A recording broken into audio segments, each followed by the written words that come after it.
நாம வீட்டுல இருக்கணும் தம்பி, நாம இப்ப வீட்டுல இருக்கணும் தம்பி. அப்புறம் லத்தியத்தான் தூக்கிக்கிட்டு போலீஸ் அடிச்சாக்கா வாங்கிட்டு வரணும் தம்பி.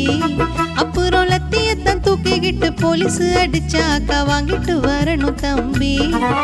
இதை நினைக்கும் பொழுது மனம் வலிக்கும் வலிக்கும், அட வீட்டுல இருட தம்பி.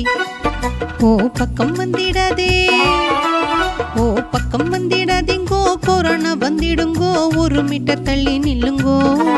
அட கையத்தான் கழுவணுங்க, சானிடைசர் யூஸ் பண்ணுங்க, சுத்தமாக நீங்க இருங்கோ.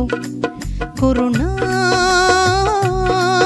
Corona corona corona corona corona corona corona corona.